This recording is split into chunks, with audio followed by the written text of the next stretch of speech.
Je voudrais saluer le Présidium. Alors je vais parler peut-être en tant que militante déjà, et militante intellectuelle, et vous exprimer toute la frustration que j'ai eue pendant de longues années à constater que l'intelligentsia avait abandonné la politique dans ce pays. Et nous sommes co-responsables de ce qui nous arrive aujourd'hui. Nous savons que pendant au moins 2 décennies, ce sont les forces politiques portées par des militants intellectuels qui ont fait avancer beaucoup de questions démocratiques. Malheureusement, à un certain moment, il faut le situer autour des années 2000, du milieu des années 2000, je crois que les intellectuels n'ont pas su résister, évidemment, puisqu'on les a forcés à sortir du champ politique. Donc je salue qu'il y a encore des intellectuels qui se battent, parce que je peux vous dire que dans nos partis politiques, nous constituons l'extrême minorité. Évidemment, nous faisons face à des masses qui sont préoccupées par d'autres questions qui n'ont rien à voir avec le bien-être de leur pays. Donc, cette situation actuelle dans laquelle se trouve le Sénégal, les intellectuels sénégalais y ont une grande responsabilité. Et ça, je tenais à le dire. Parce que je crois que c'est M. Benjeloun du F24 qui l'a dit, la démocratie, c'est un exercice arithmétique. Ce sont les populations et les électeurs qui votent.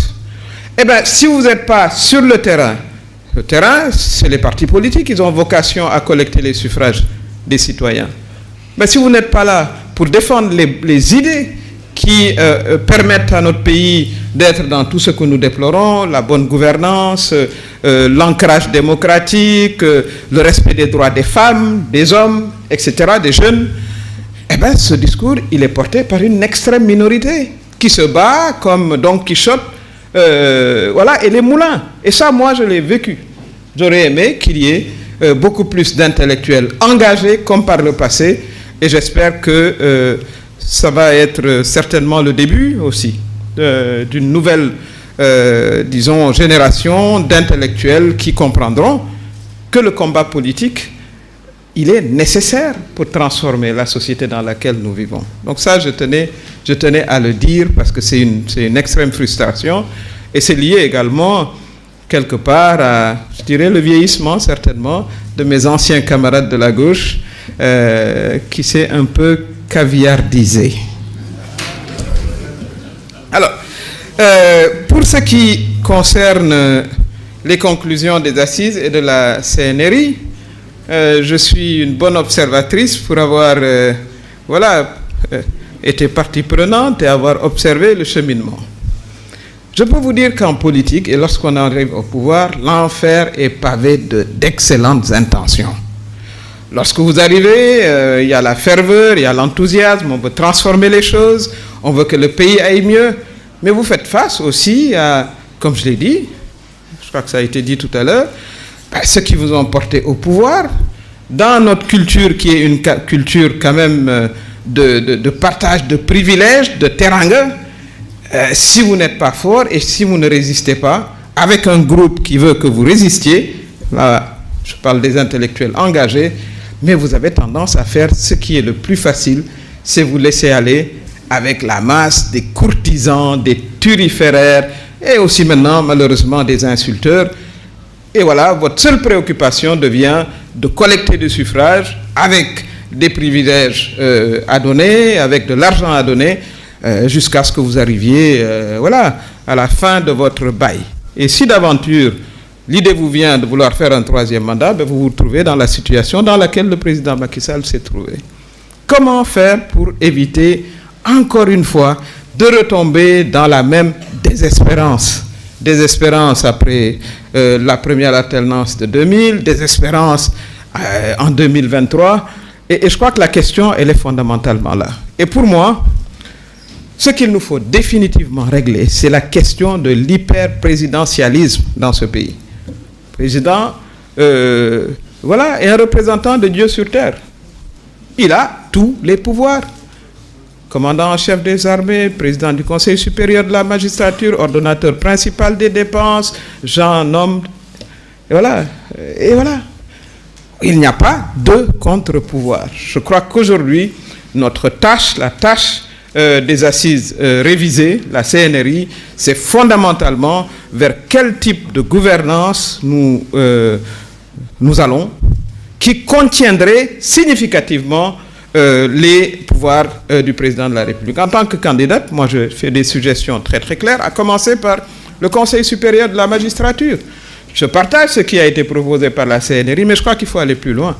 Tant que le président de la République nommera les juges et les procureurs, vous n'aurez pas d'indépendance de la justice. Ça, c'est clair et net. Je ne suis pas pour que le Conseil supérieur de la magistrature soit présidé par des magistrats. Je ne suis pas pour cela. Je considère qu'il faut, au sein du Conseil supérieur de la magistrature, un comité qui aurait tous les pouvoirs pour gérer la gestion, pour gérer la carrière des magistrats, sur la base du mérite, de la compétence, et cela c'est tout à fait possible. Le président de la République aurait le rôle de contrôle de l'égalité, s'assurerait effectivement que tout se passe dans les règles de l'art. Je crois que c'est la solution qui nous permettra de réhabiliter notre justice. Je crois que ça a été dit, les nominations. Moi, je suis pour qu'on fasse un peu comme ce que font les Américains, c'est-à-dire qu'il y ait au moins un contrôle d'expertise a priori devant une commission d'évaluation de l'expertise.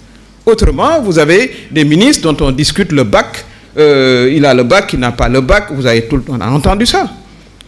Mais si nous voulons nous assurer que celui à qui ou celle à qui on confie un secteur important pour des millions de Sénégalais, qu'on teste au moins devant un panel habilité ses compétences. Ça, c'est aussi une des propositions concrètes à prendre.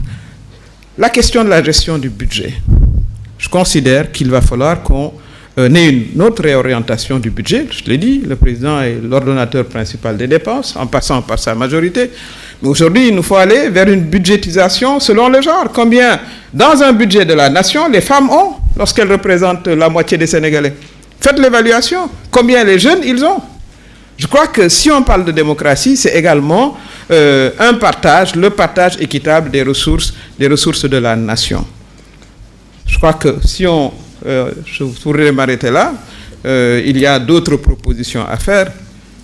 Je pense qu'une démocratie, quelqu'un l'a dit, elle ne peut pas prospérer dans un environnement de pauvreté, tel que nous le connaissons ici au Sénégal et en Afrique. Il va falloir qu'on réfléchisse sur la création de richesses de manière accélérée. Nos pays, depuis 1960, ne connaissent même pas un début d'industrialisation. Nous importons des cure-dents, des aiguilles. Mais comment on va créer massivement des emplois lorsque notre population, à 70%, a moins de 35 ans? Voilà la grande menace pour la démocratie. Et si on regarde ce qui se passe autour de notre pays, le Sénégal, on voit bien la connexion entre l'instabilité, l'extrême pauvreté et également l'inaptitude des États à répondre aux besoins de base de nos populations. Donc, je pense que lorsqu'on réfléchit sur les questions démocratiques, il est maintenant impossible de les séparer de la question économique. Je crois que ça, c'est fondamental. Voilà ce que je voulais vous dire. En terminant par là où j'ai commencé, quelqu'un a parlé des partis politiques, mais madame, il y a des intellectuels dans les partis politiques. Hein. Je crois qu'il ne faut pas non plus avoir cette vision apocalyptique des partis qui serait un rassemblement de gens analphabètes. Ce n'est pas le cas. Ce qui s'est passé, c'est exactement ce que j'ai dit au début, c'est des intellectuels qui ont décidé, face aux agressions très calculées d'une masse ou de groupes d'influence dans les partis, qui, pour conserver leurs privilèges, s'organisent et attaquent systématiquement ceux qui vont à l'encontre de leurs intérêts et qui pensent que l'intérêt général doit être la priorité. Et pour cela, je dirais, intellectuels du Sénégal, réagissez, unissez-vous et combattez encore plus.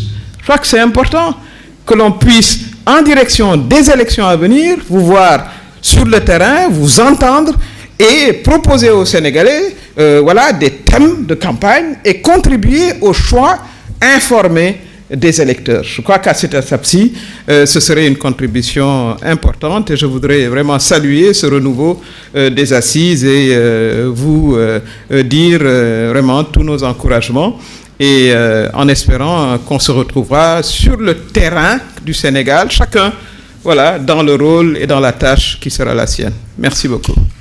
Merci beaucoup. Le dernier intervenant, c'est